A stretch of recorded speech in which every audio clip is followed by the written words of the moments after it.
जय राधा माधव कुंज बिहारी जय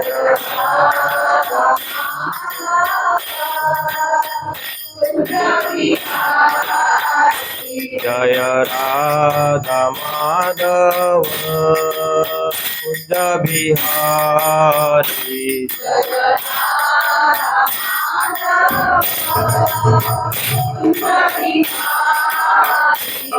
जय गोपी जन वल्लभा गिरिवरधारी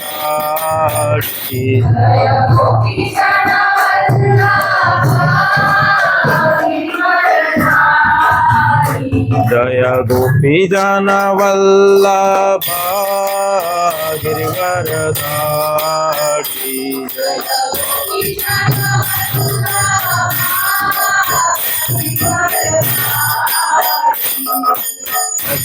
यशोदानन्दन व्रज जनार्दन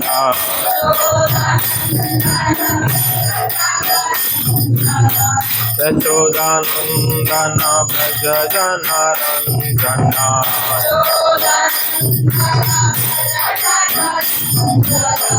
यमुना तीरावनचारी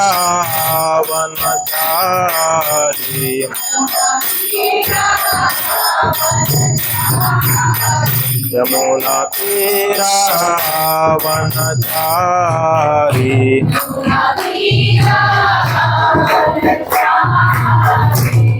जय राधा माधव कुंज बिहारी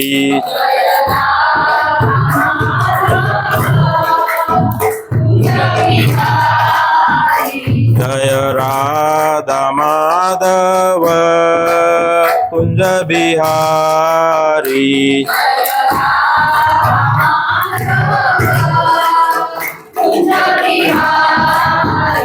जय गोपी जन वल्लभा गिरिवरधारी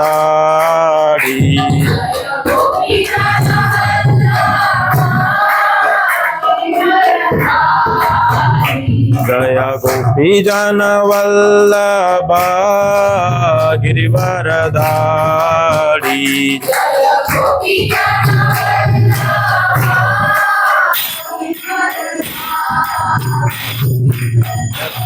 यशोदानन्दन व्रज जनार्दन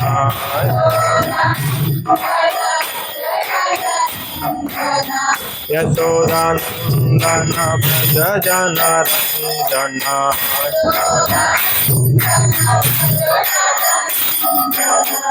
यमुना तीरावनचारी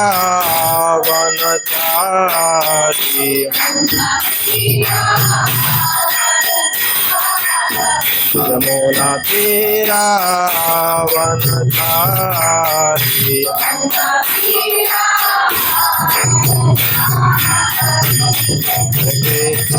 हरे Krishna Krishna Krishna Hare Hare Hare Ram Ram Ram Hare Hare Hare Krishna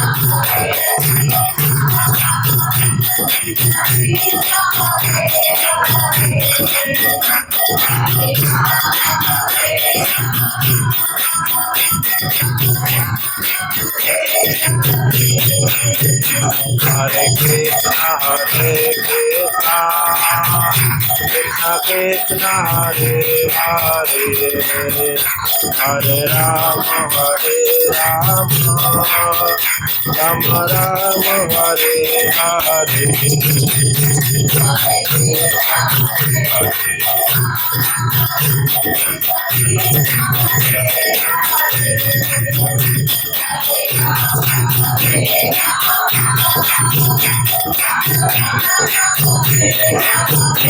Hare Krishna, Krishna Krishna, Hare Hare, Hare Rama,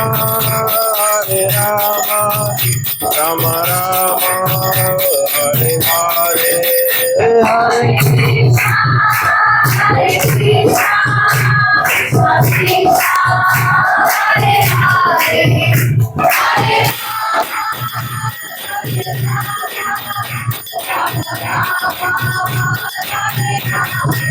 Hare Krishna, Hare Krishna, Krishna Krishna, Hare Hare, Hare Rama, Hare Rama, Rama Rama, Hare Hare, Hare Krishna, Hare Krishna, Krishna Krishna, Hare Hare, Hare Rama, Hare Rama,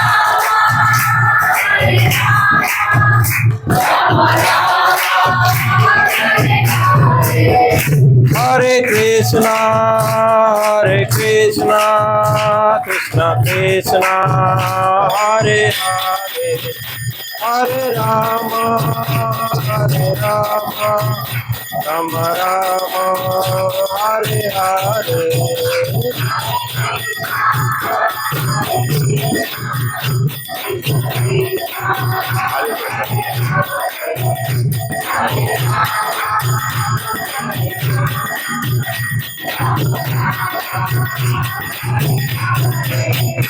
Jaya Radha Gopinath Radha Gopinath Radhe.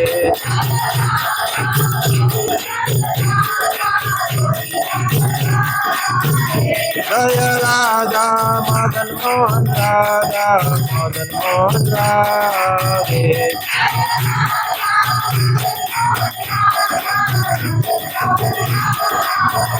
Jaya Radha Pandharinath Radha Pandharinath Radhe.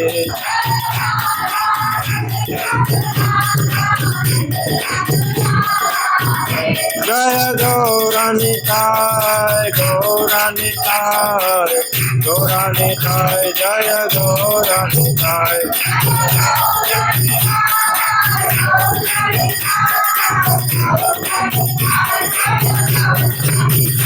Jaya Sitaram Lakshman Bhakta Hanuman, Sitaram Lakshman Bhakta Hanuman.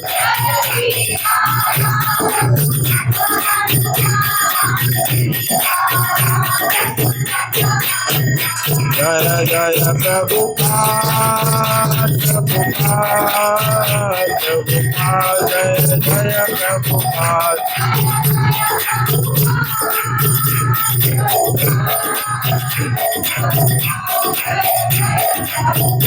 Nitai Gaura Hari Bol, Hari Bol, Hari Bol, Nitai Gaura Hari Bol.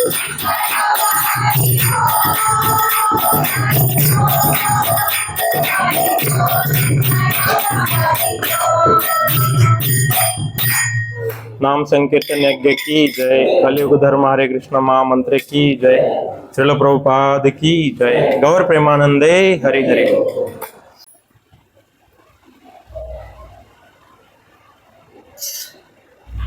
ओम नमो भगवते वासुदेवाय। ओम नमो भगवते वासुदेवाय। ओम नमो भगवते वासुदेवाय। ओम अज्ञानतिमिरन्धस्य ज्ञानाञ्जनशलाकया चक्षुरुन्मिलितं येन तस्मै श्रीगुरवे नमः। नमो विष्णुपादाय कृष्णप्रेष्ठाय भूतले श्रीमते भक्तिवेदान्त स्वामिनिति नामिने। नमस्ते सरस्वती देवे गौरवाणी प्रचारिणे निर्विशेषा शून्यवादी पाश्चात्यदेशतारिणे। जय श्री कृष्ण चैतन्य प्रभु नित्यानंद श्री अद्वैत गदाधर श्रीवासादि गौर भक्तवृंद। हरे कृष्णा कृष्णा कृष्णा हरे हरे, हरे राम राम राम हरे हरे। हरे कृष्णा। आज के इस शनिवार के सत्संग सत्र में आप सभी का स्वागत है। आज हम स्पेशल कथा करने वाले हैं, तो आप ध्यान से सुनिएगा। माइक का आवाज मुझे मालूम नहीं आ रहा है कि नहीं, थोड़ा आगे आइए।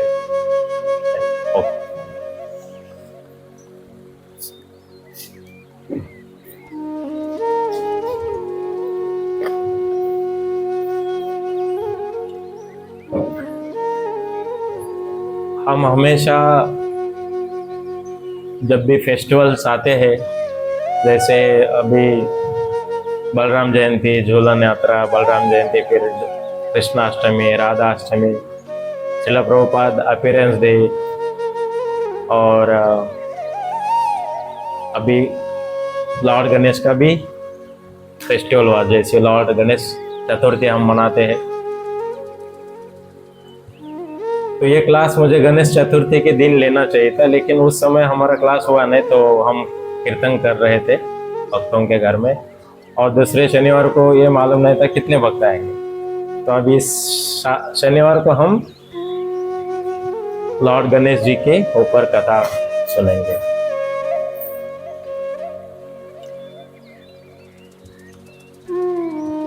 पुराणों में ऐसा वर्णन है, एक है स्कंद पुराण और दूसरा है ब्रह्मवैवर्त पुराण। ब्रह्मवैवर्त पुराण, तो ये जो कथा ली है ब्रह्मवैवर्त पुराण से ली है। और इस कथा में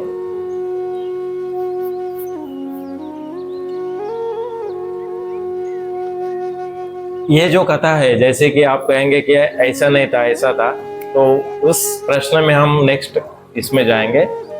बट अभी ऐसा है कि पुराण से शिव जी की कृपा से शिव जी जो आशीर्वाद देते हैं माता पार्वती को, और उनके घर में एक छोटा नन्हा सा बच्चा प्रकट होता है। तो ये जो बच्चा है बहुत ब्यूटीफुल एंड उनका शरीर से एकदम तेज निकल रहा था, प्रीटी प्लस एफलजेंट। तो ऐसे दोनों गुणों से वो बच्चा एकदम चमक रहा था। और ये सब आश्चर्य ऐसे कैसे हुआ, ये सोचते हुए देवी देवता नीचे कैलाश में आ गए, कैलाश पर्वत में, और उन्होंने इच्छा प्रकट की कि मुझे भी इनको देखना है। तो हुआ यो कि देवी देवता कैलाश में आ गए, बच्चे को देखा, और माता पार्वती सभी देवी देवताओं का आगमन करते, उनका स्वागत करते थे और बैठने के लिए कहते थे, उनका जो भी लगता है वो सुविधा देते थे। तो उसी समय शनिदेव वहां पे आ गए। अभी शनिदेव जैसे अंदर आए, उन्होंने दरवाजे पे रहकर अपना सर नीचे झुकाया और आगे बढ़े ही नहीं, बच्चे की ओर गए नहीं। तो माता पार्वती उनको विनती कर रही कि आप आगे आकर बच्चे का आशीर्वाद दीजिए, उनको मुख दर्शन कीजिए। ऐसे कहकर वो रुक गई, लेकिन शनिदेव आगे बढ़े ही नहीं। तो माता पार्वती ने बहुत ज्यादा आग्रह किया कि आप देखिए, दर्शन लीजिए। तो शनिदेव आगे गए, और आगे जब गए तो उन्होंने बच्चे को देख लिया। शनिदेव ने जैसे ही बच्चे का मुख दर्शन किया, बच्चे का जो सर है मतलब गले से निकलकर सेपरेट हो गया, दूर हो गया। सब लोगों को आश्चर्य हुआ, ऐसे कैसे हुआ, ये क्या हो रहा है। और माता पार्वती, देवी देवताओं सब दुखित हो गए, और माता पार्वती भगवान विष्णु को बुला रही है कि ये क्या हो गया। उनके ऊपर ध्यान करने लगी, हे कृष्ण भगवान प्लीज मेरे बच्चे की जान बचाओ, ये होना नहीं चाहता, ये क्या हो गया, अब कृपया मदद करो। बहुत भगवान को याचना कर रही है, और उसी समय तुरंत भगवान कृष्ण सामने प्रकट हो जाते हैं। जैसे भगवान कृष्ण सामने प्रकट हो जाते हैं तो माता बताते हैं कि ऐसे ऐसे हुआ, और मेरे बच्चे का जो सर है गर्दन से अलग हो गया, शरीर से। तो कृष्ण भगवान विलंब न करते हुए कुछ ही क्षण बाहर जाते हैं और एक हाथी का सर लेके आते हैं। तो हाथी का सर लाते ही गणेश जी का जो शरीर था उनके ऊपर रखते हैं और उनको जीवित करते हैं। तो यहाँ पे हम देखेंगे कि शनिदेव ने ऐसा क्यों किया। एक्चुअली ऐसा इसका ये कारण था, एक बार शनिदेव अपने महल में ध्यान धारणा करने के लिए बैठे थे और पूरा एक चित्त एकाग्र होके वो भगवान विष्णु के ऊपर ध्यान लगा के बैठे थे। तो उसी समय क्या हुआ, उनकी वाइफ श्रृंगार करके सामने आ गई, बट शनिदेव ध्यान में थे इसलिए उन्होंने उनके ऊपर ध्यान दिया नहीं, उनको नोटिस ही नहीं किया। तो शनिदेव के वाइफ को बहुत गुस्सा आया और गुस्से में उन्होंने क्या किया, शनिदेव को शाप दे दिया। शाप ऐसा दिया कि जैसे तुमने मुझे इग्नोर किया, मैं तुम्हारे सामने आई, मुझे इग्नोर किया, उसी तरह से अगर तुम किसी को देखोगे तो उस जीव का सर मतलब अलग होगा शरीर से। तो इस शाप के वजह से शनिदेव क्या कर रहे थे, आगे नहीं जा रहे थे दर्शन के लिए, लेकिन माता पार्वती के आग्रह से वो आगे गए और फिर ये घटना हुई। तो यहाँ पे हम देखेंगे कि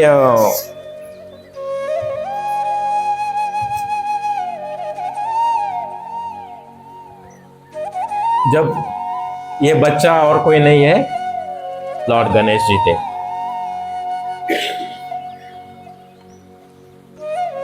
मध्वाचार्य उन्होंने उनके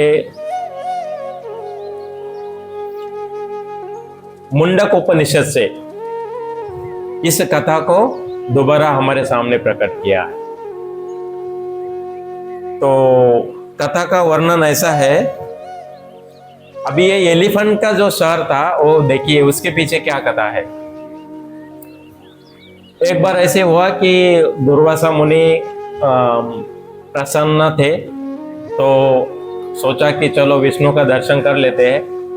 तो वैकुंठ धाम में चले गए और विष्णु भगवान का उन्होंने दर्शन लिया और भगवान विष्णु भी उनके ऊपर प्रसन्न होकर उनको एक प्रसाद दे दिया। अभी प्रसाद क्या था, वो प्रसादी माला था, गले में जो हार डालते वो भगवान विष्णु ने अपने गले से निकालकर उनके गले में दे दिया। और जैसे ही माला मिला तो दुर्वासा मुनि उनको दंडवत प्रणाम कर वैकुंठ लोक से निकल गए। तो जब वो निकले रिटर्न पाथ पे, तो उन्होंने सोचा कि चलो इंद्र लोक में चले जाते हैं, इंद्र देव की भी पूछताछ करते हैं। तो वो इंद्र लोक में चले गए और इंद्र को मिले। अभी इंद्र उस समय अपने हाथी पर, ऐरावत नाम में हाथी, उनके ऊपर बैठकर ऐसे कुछ काम के लिए भ्रमण करने वाले थे, निकल रहे थे। तो दुर्वासा मुनि जब सामने आए तो उन्होंने क्या किया, जनरली एक एटिकेट है, मतलब अगर कोई सीनियर वैष्णव या भक्त हमारे सामने आता है तो झुककर या दंडवत तो प्रणाम करना चाहिए, लेकिन जगह के हिसाब से एटलीस्ट उनको हरे कृष्णा बोलना चाहिए सर झुकाकर। लेकिन यहाँ पे इंद्रदेव ने उनको सम्मानित नहीं किया। इंद्रलोक में गए थे वो, तो सम्मानित नहीं किया, उनको एड्रेस भी नहीं किया। ये पहला अपमान दुर्वासा मुनि का हुआ। तो फिर भी दुर्वासा मुनि ने सोचा कि चलो ये प्रसादी माला मैं उनको भेंट देता हूँ। माला प्रसादी है, मतलब विष्णु भगवान के प्रसाद है वो। तो जब वो माला पास करते हैं इंद्रदेव को, इंद्रदेव अपने गले में रखते नहीं, क्या करते हैं, माला निकालकर हाथी को दे देते हैं। हाथी क्या करता है, अपना सर जो ऐसे हिलाकर वो माला नीचे गिर जाता है रोड पर। जैसे ही माला रोड पर गिर जाता है, वो हाथी उसके ऊपर पैर रखता है। तो दुर्वासा मुनि को बहुत बुरा लगता है कि मैंने ये प्रसादी माला दिया था और इसका कैसे अपमान कर रहे हैं। तो दुर्वासा मुनि ने फिर वहां पे इंद्र को भी शाप दिया था और साथ ही साथ एलिफेंट को भी शाप दिया था। तो शाप ऐसे दिया था कि इंद्र जो है तुम्हारा स्वर्गलोक एक दिन डूब जाएगा इन द सेंस उसका अस्तित्व मिटने लगेगा।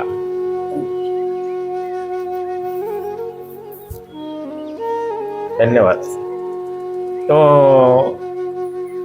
मिट जाएगा ये सोचकर शाप दिया और एलिफेंट को भी शाप दिया। तो वहां से दुर्वासा मुनि निकल गए। तो समय ऐसा आता है कि इंद्रलोक स्वर्ग डूबने लगता है। बलि महाराज जाकर उस स्वर्ग को वापस खड़ा करते हैं। जो एलिफेंट को शाप दिया था उस एलिफेंट का सर भी कट गया था। तो भगवान विष्णु या कृष्ण भगवान वही एलिफेंट का जो सर लेके आते हैं और यहाँ पे जो बच्चा है उसको लगाकर लॉर्ड गणेश जी को जीवित करते हैं। तो अभी यहाँ पे हम देखेंगे कि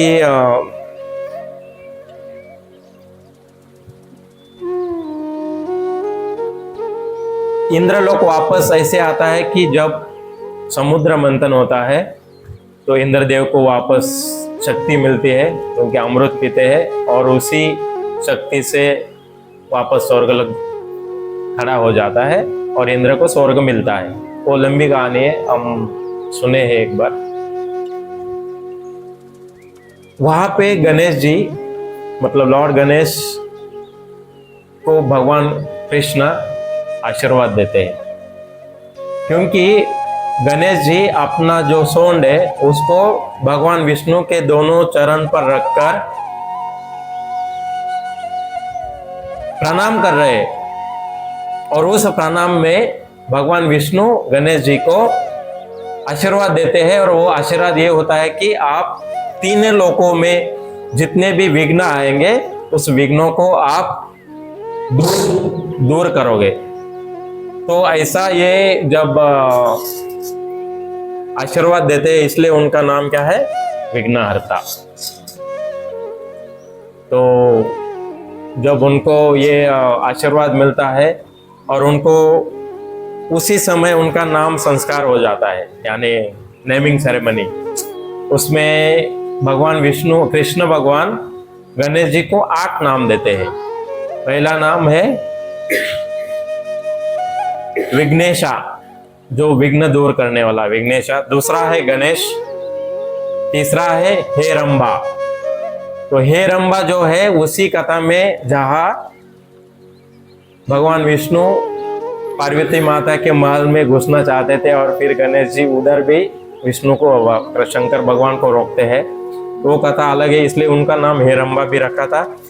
चौथा है गजानन क्योंकि उनका जो फेस है वो गज यानी हाथी का है। पांचवा है लंबोदर, लंबो उदर यानी स्टमक पेट, जिनका पेट सबसे लंबा और भारी है। छठवा है चूपकर्णा, मतलब उनके हाथ कैसे कान कैसे है, सूप जैसे बड़े बड़े। क्यों बड़े हैं? ताकि भक्त जैसे विष्णु और भगवान कृष्ण की लीला ज्यादा से ज्यादा सुने इसलिए बड़े हैं। हमारे भी कान ऐसे बड़े होने चाहिए। सातवां नाम है विनायक। विनायक का मतलब यह है कि जो हमेशा अपना चिंतन भगवान कृष्ण पर लगाते हैं और कहीं उनका मन भटकता नहीं, इसलिए उनको नाम विनायक दिया था। और आठवां है एक वन टास्क। तो ऐसे 8 नामों से उनका नेमिंग सेरेमनी हो जाता है और ये नाम भगवान विष्णु कृष्ण खुद रखते हैं गणेश जी। यहाँ पे हम देखेंगे कि विष्णु का एक अवतार है विश्वम्बर, जिसमें उनका जो फेस है ना एलिफेंट का ही है। इसलिए ये गणेश जी हमेशा विश्वम्बर के अवतार पर ध्यान लगाकर बैठते थे। तो भगवान विष्णु को मालूम था, कृष्ण भगवान को मालूम था कि ये विश्वम्बर अवतार पे ज्यादा ध्यान लगाए हैं, तो मैं इनको आशीर्वाद के तौर पर एलिफेंट का ही फेस दूंगा। तो इसलिए वो वहां पे उनको एलिफेंट का फेस देकर जीवित करते हैं। अभी ये तिथि कौन सा है जब लॉर्ड गणेश जी प्रकट होते हैं? उसमें है भाद्रपद मास है, शुक्ल पक्ष चतुर्थी, गणेश चतुर्थी जो बोलते हैं, उसी दिन उनका प्रकट हुआ था। और उनको भगवान कृष्ण ने विघ्नहर्ता बोलकर एक शक्ति प्रदान की थी।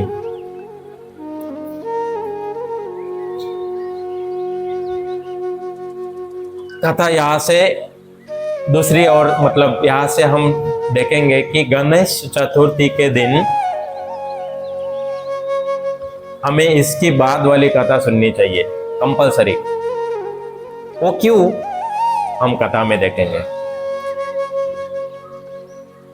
कथा का नाम ऐसा है कि शामंतक उपाख्यान। शामंतक उपाख्यान होता ऐसा है कि एक बार लॉर्ड गणेश आकाश में भ्रमण कर रहे थे। उनको भगवान ने ये एक शक्ति दी थी कि वो आकाश को कंट्रोल कर सके। तो जब वो भ्रमण कर रहे थे अपने वाहन मूषक पे, मूषक यानी माउस, उसके ऊपर बैठकर वो भ्रमण कर रहे थे, तो अचानक से क्या हुआ, सामने से मूषक को एक सर्प दिखा, स्नेक। तो जैसे ही दिखा, अब हम जानते हैं मूषक को कोई देखता है तो तुरंत भाग जाता है, तो वो एकदम जोर से स्पीड लिए और दौड़ने लगे। जैसे ही दौड़ने लगे, लॉर्ड गणेश क्या हुए, उनके वाहन से नीचे गिर गए।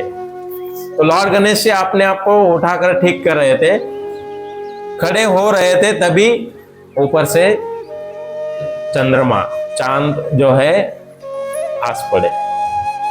और उन्होंने बोला कि सारी पृथ्वी भूलोक के लोग मुझे तेजस्वी बोलकर पुकारते हैं और मुझे ऐसा गुणगान करते हैं, और तुम इस तरह से लॉर्ड गणेश जी के नाम से जानते हो, लेकिन तुम अभी तो गिर गए। थोड़ा सा मजाक उड़ाते हैं। तो वहां पे गणेश जी चंद्रमा को भी शाप देते हैं। वो शाप ऐसे देते हैं कि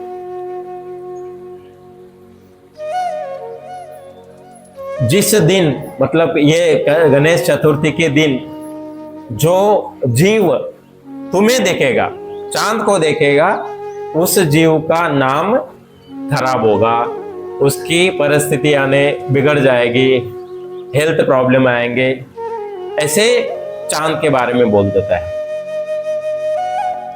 चांद को पता चलता है कि मेरे से गलती हो गई, और वो लॉर्ड गणेश जी के सामने दया की भीख मांगता है और बोलता है मुझे माफ कर दो, मैंने आपको पहचाना नहीं।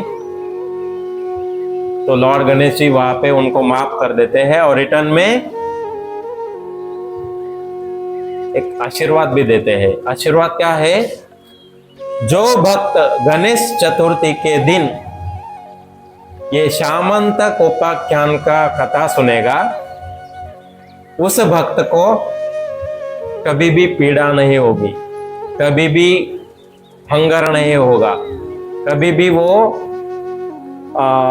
बीमार नहीं गिरेगा, कभी भी उस जगह पे सूखा नहीं पड़ेगा, कभी भी उस जगह पे वाटर से जो भी हानि होती वो होगा नहीं। तो इस तरह से वो बोलते हैं लॉर्ड गणेश जी, एंड फिर वहां से निकल जाते हैं।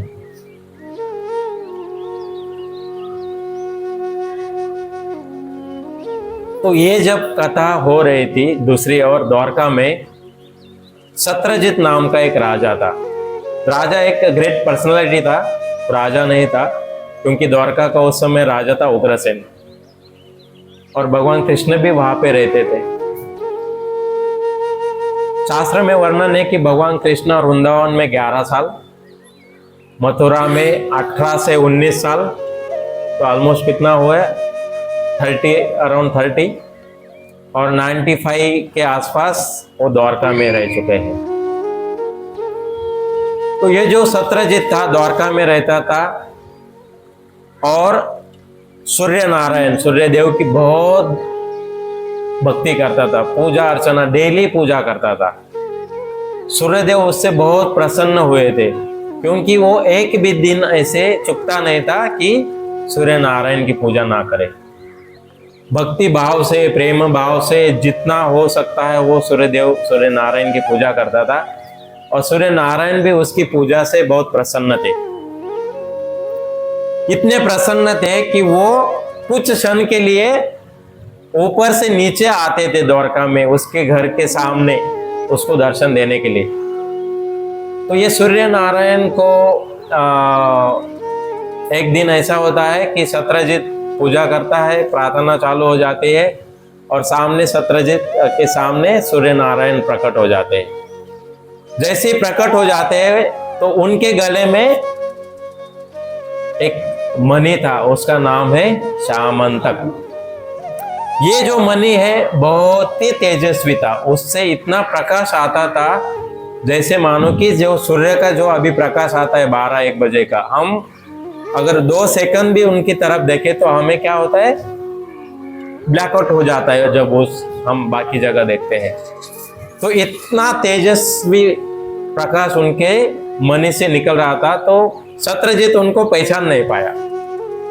तो जब वो सूर्य नारायण खुद बोलते हैं कि मैं सूर्य देव हूं जिसकी तुम हमेशा प्रार्थना करते हो, डेली प्रार्थना करते हो, तो वो पूछते हैं कि ये क्या है, तो वो बोलता है श्यामंतक मणि है जिसके कारण तुम मुझे देख नहीं पा रहे हो। तो उसी समय सत्रजित के मन में लोभ पैदा होता है, लालचा, मुझे चाहिए, ये मणि मुझे चाहिए। तो सूर्यदेव को पता चलता है कि ये अभी क्या बोलने वाला है। उसके मन में ये इच्छा पैदा हुई कि मुझे वो मणि चाहिए। उसके पहले सूर्यदेव क्या करता है, वो मणि निकालकर उनके हाथ में दे देते हैं, और सूर्यदेव वहां से अपने धाम में लौट जाते हैं। और ये सत्रजित वो श्यामंतक मणि लेकर अपने गले में डालता है। पूजा कंप्लीट हो जाती है। घर का विधि कंप्लीट होने के बाद वो गले में मणि डालकर द्वारका में सैर ना निकलता है, सैर करना चाहता है, ताकि वो दिखाएगा मेरे पास क्या है। तो एक्चुअली ये एक लोभ है, ग्रीड। तो ग्रीड से क्या होता है हम लास्ट में देखेंगे। तो इस लोभ के वजह से वो भूल जाता है कि इस द्वारका नगरी का भी राजा है, भगवान विष्णु कृष्ण भगवान यहाँ पे रहते हैं। तो वो द्वारका में ऐसे घूम रहा था, तो सारे द्वारका वासी उनको देख रहे थे, और उनको देख के बोलने लगे, अरे ये कोई साधारण पर्सनालिटी नहीं है, ये सूर्यदेव है। तो उनके बीच में चर्चा होने लगती है कि हम जाके भगवान कृष्ण को बताएंगे कि सूर्यदेव आ चुके हैं, क्योंकि भगवान कृष्ण वहां पे रहते थे। उनको डेली कोई ना कोई देवी देवता द्वारका में मिलने के लिए आते थे। तो द्वारकावासी को ऐसे लगा कि आज सूर्यदेव आए हैं, तो तुरंत भागकर जाते हैं और भगवान कृष्ण को बोलते हैं कि आपको मिलने सूर्यदेव आया है। लेकिन भगवान कृष्ण जानते हैं, वो तो सर्वज्ञाते है, सर्व जीवों के अंदर क्या चल रहा है, बाहर क्या चल रहा है, सबको मालूम है। तो वो बोलते हैं ये सूर्यदेव नहीं है, ये सत्रजित है, और उसके गले में जो मणि है उसके वजह से वो तेजस्वी लग रहा है। तो सत्रजित फिर कृष्ण के महल में प्रवेश करता है और कृष्ण भगवान को प्रणाम करता है। मणि देखकर भगवान कृष्ण बोलते हैं कि ये जो मणि है तुम मुझे दे दो। सत्रजित बोलता है नहीं, मैं नहीं दे दूंगा, मैं मणि नहीं दूंगा। तो भगवान कृष्ण वहां पे बोलते हैं कि ठीक है, जैसे आपकी इच्छा, लेकिन मैंने मणि मांगा है तो आपको देना चाहिए।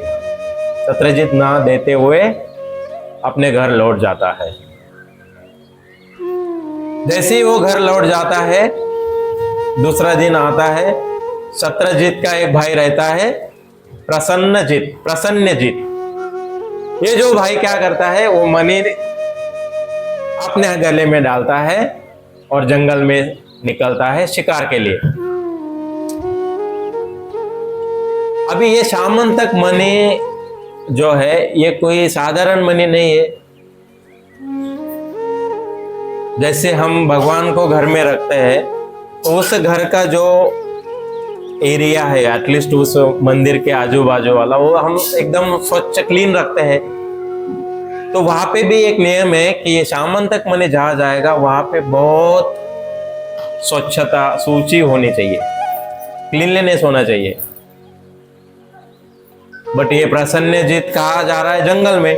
किसके लिए जा रहा है? शिकार के लिए। वहां पे स्वच्छता का जो नियम है भंग हो जाता है। और जैसे ही वो जंगल में भटकता है, एक सिंह क्या करता है, उसके ऊपर अटैक करता है और उसके हमले में ये प्रसन्नजीत मर जाता है। तो सिंह क्या करता है, वो मणि लेकर एक गुफा के अंदर चले जाते हैं। गुफा में पहले से ही जांबवंत रहता है। जांबवंत मणि को देखकर सिंह के साथ फाइट करता है, वहां पे सिंह को मार देता है और मणि लेकर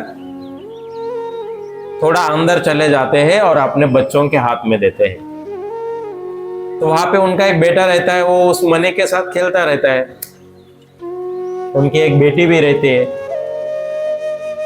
तो एक दिन बीतने के बाद शत्रुजीत एक बहुत मतलब सोचने लगता है, मेरा भाई अभी तक जंगल से वापस क्यों नहीं आया। और वो क्या करता है, कृष्ण के ऊपर डाउट लेता है और बाकी लोगों को बताता है कि सुनो, मैं कल भगवान के पास घर गया था महल में और उन्होंने मुझे ये मणि मांगा था, सामंतक मणि।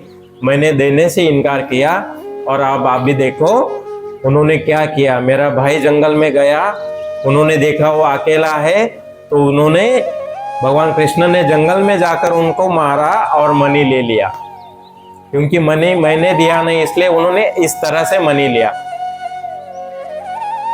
ऐसा आरोप करता है। तो ये जो बात है 4 लोगों में नहीं रहती, ये 4 लोग और 4 लोगों को पता करते बताते। 8 का 12, 12 का 20, 20 का 100 हो जाता है। धीरे धीरे ये खबर पूरे द्वारका में फैलती है और एक कुछ ही घंटों में भगवान कृष्ण के कानों में जाती है। तो भगवान कृष्ण सोचने लगते हैं कि मुझे अब कुछ करना पड़ेगा। तो भगवान कृष्ण क्या करते हैं, द्वारका में जो सेना है, कुछ लोग हैं, उनको लेकर जंगल में चले जाते हैं। जैसे ही जंगल में प्रवेश करते हैं तो थोड़ा घूमने के बाद उनको पता चलता है कि ये प्रसन्नजीत का शरीर पड़ा है नीचे और इसके ऊपर अटैक जो किया है एक सिंह ने किया है। बिकॉज उसके पैर के निशान और बाकी जमीन पे जाते हुए निशान, उनको पता चलता है कि एक सिंह है। और उस सिंह किस तरफ गया है, एक गुफा की तरफ। तो वो गुफा की तरफ जाते हैं। गुफा में अंदर जाने से पहले जो लोग, सेना और कुछ लोग भगवान कृष्ण को बोलते हैं कि आप अंदर मत जाओ, अंदर खतरा है। तो कृष्ण भगवान बोलते हैं कि एक काम करो, आप इधर ही रुको, मैं चले जाता हूं। तो गुफा के बाहर क्या होता है कि कुछ सैन्य लोग खड़े हैं। भगवान कृष्ण अंदर चले जाते हैं। जैसे वो अंदर जाते हैं तो वो जांबवंत को मिलते हैं। तो जांबवंत को मिलने से पहले, एक्चुअली जांबवंत बाद में आता है, वो देखते हैं कि ये जो मणि है, एक बच्चा खेल रहा है उस मणि के साथ। तो भगवान कृष्ण क्या करते हैं, वो मणि ले लेते हैं। जैसे ही मणि ले लेते हैं, वो बच्चा रोने लगता है और वो बेटी भी वहां पे रहती है और वो बोलने लगती है आप कौन होते हो, हमें क्यों डिस्टर्ब किया। फिर वो जब बच्चे का रोने का आवाज आता है, वहां पे जाम्बवंत सामने आ जाते हैं। तो जाम्बवंत उस वक्त कृष्ण के साथ फाइट करते हैं 28 दिन, कितने 28 days, day and night fight करते हैं,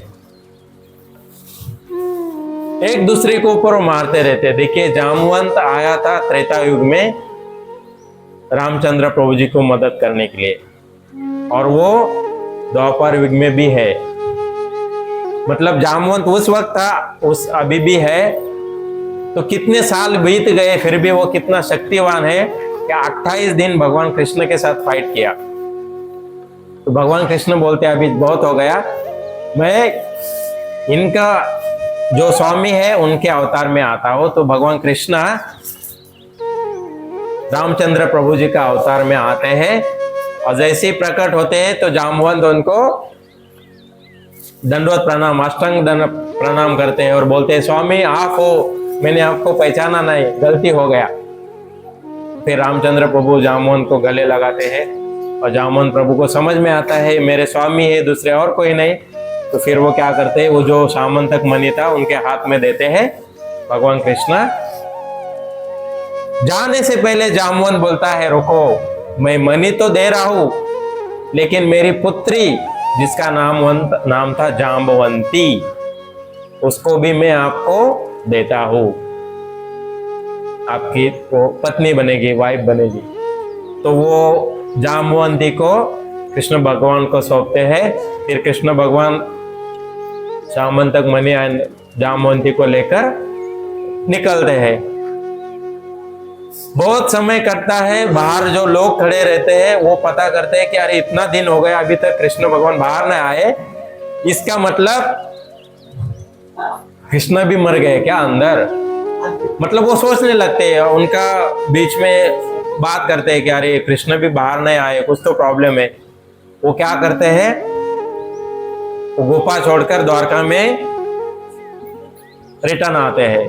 जैसे ही रिटर्न आते हैं वो बताते हैं कि वासुदेव, देवकी एंड लक्ष्मी को बताते हैं कि भगवान कृष्ण 28 दिन बाहर आए नहीं, लगता है वो नहीं है। ये सोचकर देवकी एंड वासुदेव और चिंता में पड़ जाते हैं। तो वो दुर्गा माता को प्रार्थना करते हैं, और प्रार्थना चालू होते ही भगवान कृष्ण वहां पे आ जाते हैं जाम्बवंती एंड सामंतक मणि को लेके। तो ये सामंतक मणि जब देखते हैं, सारे द्वारकावासी सब खुश हो जाते हैं, और वो बुलावा देते हैं कि आप सत्यजित को बुलाओ। और फिर सत्यजित वहां पे आता है, और सत्यजित को वो मणि हाथ में लौटाते हैं। तो सत्यजित को पता चलता है कि ये मेरा भ्रम था, मैं इनके ऊपर आरोप लगाया।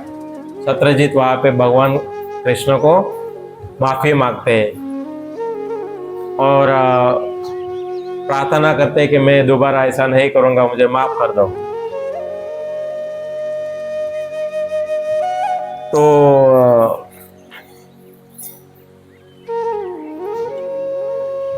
सामंतक मणि का एक क्वालिटी था, यानी वैशिष्ट।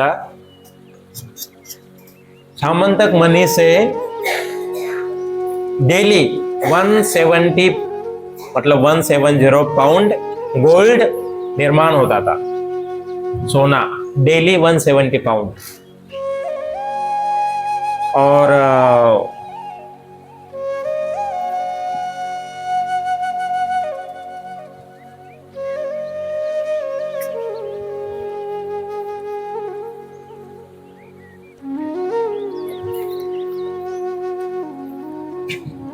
जब ये मणि लेकर सत्यजित निकलने वाला है, तो भगवान कृष्ण बोलते हैं,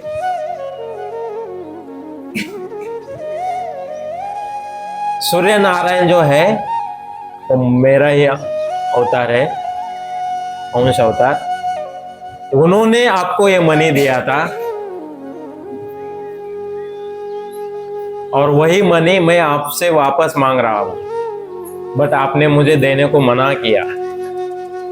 तो वो यहाँ पे ये सिखाते हैं जैसे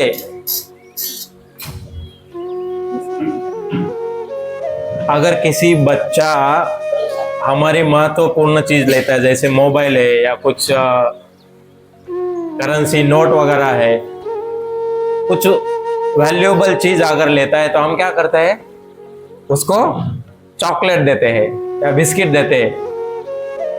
तो उसमें वो आदत डालना हम चालू करते हैं कि कुछ देने से आपको भी कुछ देना है। तो चॉकलेट दिया तो मोबाइल या तो करेंसी नोट मिलेगा।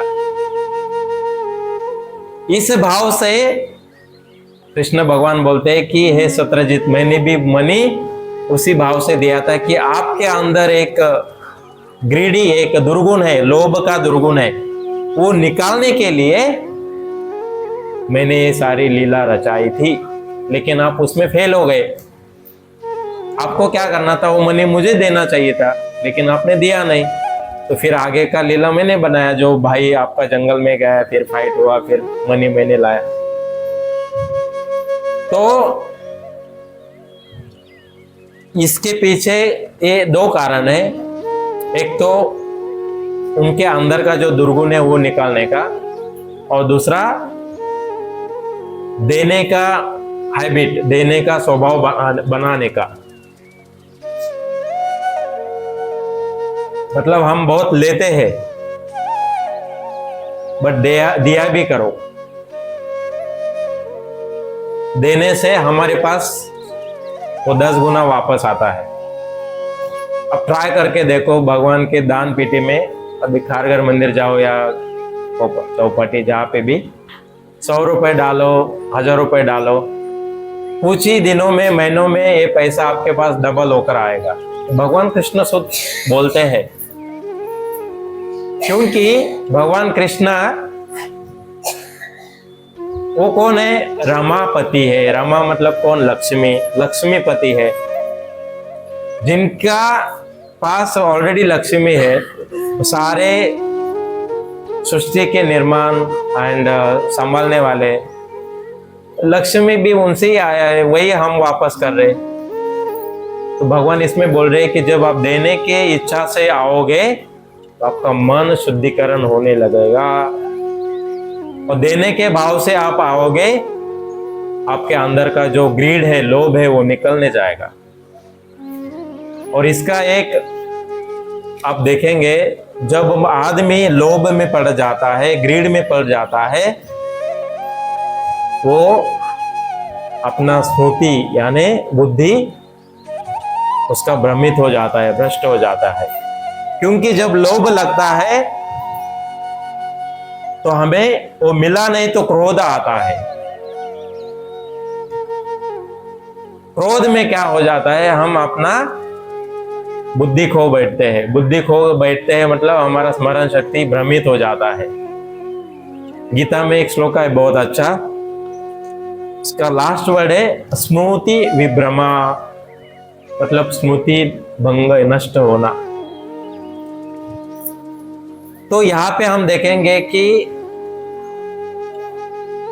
जामवंत जो है वो गुस्से में था फाइट करते समय, और वो भूल गया कि ये जो सामने है मेरा स्वामी है। भूल कैसे गया, क्योंकि गुस्सा आया, और गुस्से में स्मृति भ्रष्ट हुआ, तो याद नहीं आया कि ये मेरा स्वामी है। इसलिए आगे 28 डेज फाइट चला। कभी गुस्सा नहीं करना चाहिए, क्योंकि गुस्से में क्या होता है कि हम अपने आप को खो देते हैं, और जो शब्द सामने आता है वो बुद्धि से नहीं आता है, वो मुंह में बोल देते हैं, फिर सामने वालों को हर्ट होता है। क्योंकि हम बाद में बोलते हैं मुझे ऐसा नहीं बोलना था, सॉरी। वो समझ में आता है कि आपको ऐसा नहीं बोलना है, बट गुस्से में काबू करने के लिए सबसे आसान तरीका है अपना चांटिंग ध्यान पूर्वक अपने माला पे करना।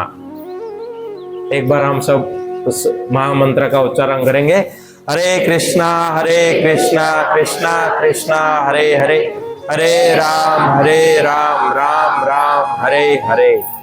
ये महामंत्र जब आप बोल रहे थे 5 सेकंड के लिए, आपका मन कहीं पे भी भटक नहीं रहा था। भटका क्या? नहीं भटका। तो इस तरह से जब एक मंत्र बोलते हैं, जब इसको 108 बार रिपीट करते हैं तो हमारा मन भी कंट्रोल में आ जाता है। जब मन कंट्रोल में आ जाता है तो शुद्धिकरण के अवस्था में आता है, और जहां शुद्ध अवस्था होती है वहां पे कार्य आसान हो जाता है, कार्य सफल हो जाता है, वो भगवान के लिए ही हो जाता है। इसलिए जो भी कार्य करना है शुद्ध मन से करना चाहिए। हम जैसे लास्ट लेक्चर में मैंने कहा था कि जब हम किसी ऑफिस की पूजा करते हैं तो भगवान अपना लॉर्ड गणेश जी को बुलाते हैं। क्यों? वहां पे थोड़ा सा नहीं, वहां का जो वातावरण है वो एक तो आध्यात्मिक बन जाए, दूसरा क्लीनलीनेस शुद्ध हो जाए, ऑस्पिशियस हो जाए, ताकि आगे का कार्य है वो आसानी से हो जाए, और वो ऊपर से विघ्नहर्ता भी है। उसी तरह से ये जो महामंत्र है मन को शुद्ध करता है। शुद्ध भावना से जब हम कार्य करते हैं तो भगवान को अर्पित होता है, भगवान उसका दखल लेते ही हमें प्रसाद कृपा देते हैं। तो हम यहाँ पे देखेंगे कि जो ये मणि सत्यजित क्या करता है। सत्यजित को समझ में आता है कि भगवान कृष्ण ने ऐसा कुछ नहीं किया था, मेरी ही गलती है। सूर्य नारायण जो है कृष्ण भगवान के अवतार है, कृष्ण ही उनको शक्ति देते हैं, और मणि उन्होंने ही दिया था मुझे, और मुझे ही वो देना था, लेकिन मैं अपने लोभ के कारण उसको मेरे पास ही रखा। फिर सत्यजित भगवान कृष्ण को याचना करते हैं, प्रार्थना करते हैं, माफी मांगते हैं, और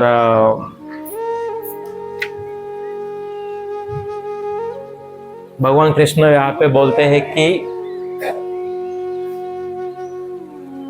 आप मुझे जैसे शरण गए उसी तरह से जीवा, मतलब हम जैसे लोग भगवान को शरण जाना चाहिए।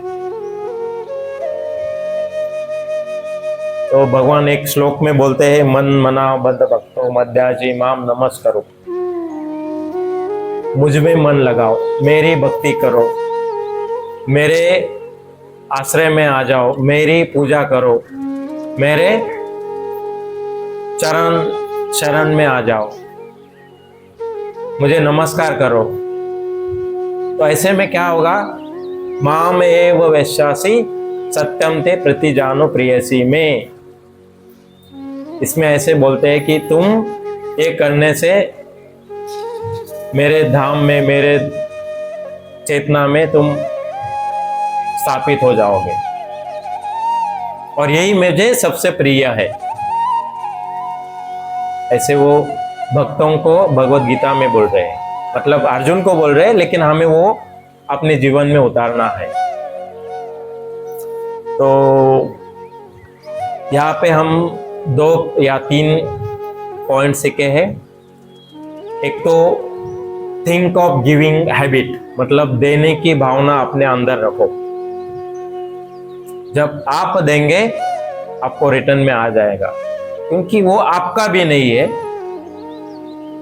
लेकिन भगवान के प्लान से वो आपके पास 2 गुना होगा, 10 गुना होगा। तो देने की भावना रखो। जो भी आपके पास है वो भगवान को ऑफर करो, चाहे पानी हो, फल हो, फ्रूट्स हो, पुष्प हो, पत्ता हो, ये चीजें में 4 मिनिमम है।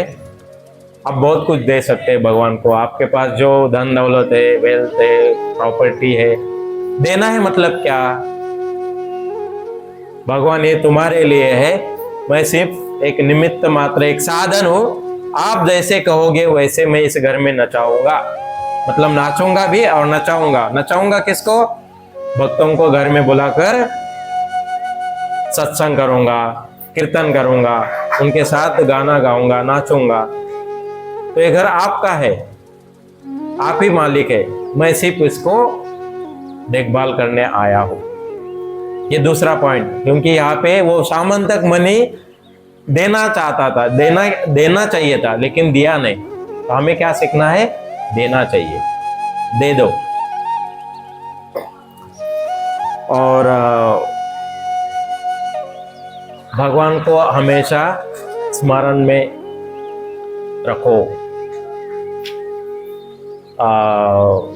ब्रह्म संहिता में एक श्लोक में एक वर्ड है, यस्य स्मरणेन मात्राना जन्म संसार बंधन नाशनम। मतलब भगवान को अगर हम कुछ समय याद किया तो भगवान हमें क्या करते हैं, इस जन्म और संसार से बंधन से मुक्त करते हैं। और चौथा पॉइंट, जो लोभ ग्रीड किस तरह से गुस्से में कन्वर्ट होता है, गुस्सा अगर कंट्रोल नहीं हुआ तो हम अपने आप को खो देख बैठते हैं, अपना स्मृति भ्रष्ट हो जाता है और हम फिर वापस अंधकार में फंस जाते हैं। वो अंधकार क्या है? अज्ञान। तो ये 4 पॉइंट हमें अपने इस कथा से मुझे आपको बताना था। आप इसी तरह से इस सत्संग में आया करो। सत्संग में आने का फायदा, अपने अंदर जो दुर्गुण है वो निकलना चालू हो जाता है, अपने अंदर में अच्छे गुण आने लगते हैं। सत्संग में आने से आप दूसरों को देखकर सीखना लगते हो, सीख रहे हो, सीख जाते हो, बहुत कुछ हमें मिलता है। तो ये 4 पॉइंट के साथ हम इस कथा को आज यहाँ पे विराम देते हैं। पांचकल्पतरुभ्यश्च कृपा सिंधुभ्यैव च पतितानां पावनेभ्यो वैष्णवेभ्यो नमो नमः। अनंत कोटि वैष्णव वृंद की जय। श्रील प्रभुपाद की जय। किसी को कुछ कमेंट्स है, फीडबैक या कुछ मेरे मुंह से अगर गलत शब्द निकला हुआ तो मुझे कृपया माफ कर दीजिए और आपका प्रश्न पूछिए।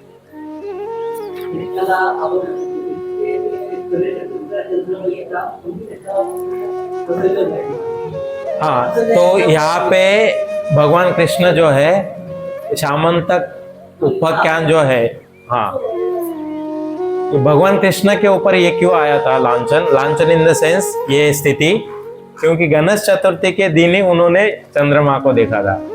तो जैसे ही वो देखते हैं तो वहां पे नारद मुनि आते हैं और बोलते हैं, ये भगवान, ये स्वामी, आपने ऐसा किया था और उसके वजह से आपका जो नाम है द्वारका में खराब होने लगा है, मतलब बिगड़ गया है। तो उसको अगर ठीक करना है तो ये कथा गणेश चतुर्थी के दिन होनी चाहिए, इसलिए ये हो रहा है। वैसे भगवान कृष्णा की सब कुछ है, वो सभी सोर्स के स्रोत है, उनको इसी किसी बंधन में बंधे नहीं है। He is never bound to this obligation. उनको किसी प्रकार का बंधन नहीं है, लेकिन वो हमारे उद्धार के लिए ये कथा रचा है, लीला किए है। और ये भक्त जब गणेश चतुर्थी के दिन सुनेंगे तो उनके जीवन में वो 4 चीजें नहीं होंगी, जैसे सूखा नहीं होगा उसके जीवन में, पानी का कोई प्रॉब्लम नहीं होगा, वो भूखा नहीं रहेगा, उसको प्यास नहीं लगेगी, बीमार नहीं पड़ेगा, ऐसे बेनिफिट्स है। थैंक यू प्रभु, आपने तो याद दिलाया। हरे कृष्ण। किसी को प्रश्न है?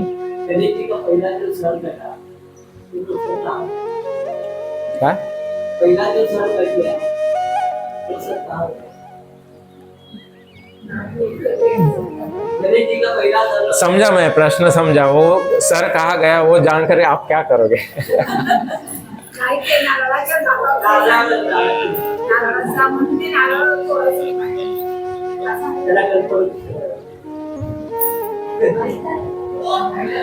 चिंतामणी ग्रंथामध्ये खूप वाचलेलं आहे.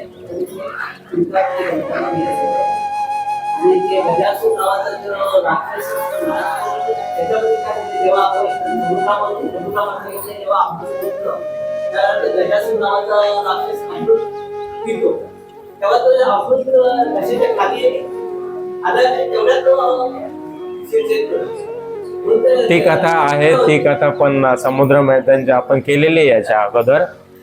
त्याच्यामध्ये राहू केतूचा पण समावेश आहे. भगवान शंकरचा बी समावेश आहे. मोहिनी अवतारचा बी उल्लेख आहे. मोहिनी अवतार बघून राक्षसगण भ्रमित होतात, मग त्यांना अमृत भेटत नाही, मग अमृत फक्त देवतांना भेटतं. खूप सारी कथा आहे. प्रत्येक गोष्ट ह्या कथेत कव्हर करणं मुश्किल होतं. ठीक आहे. हा, ती पण एक कथा आहे ज्यामध्ये म्हणतात की पार्वती आंघोळ करत असते आणि चंदनाच्या लेप मधून मळ निघून गणेशजी निर्माण होतात, आणि असे पुराणामधून कथा आहेत. तर मी बोललो होतो कथेच्या वेळेलाच की असं तुम्ही याच्यामध्ये दोन कथा आहेत, पण ही कथा जी आहे ब्रह्मवैवर्त पुराणामधून मध्वाचार्याने आपल्या समोर ठेवलेली आहे. पार्वती आंघोळ करायला जाते त्यावेळी गणपतीला राखण म्हणतो आणि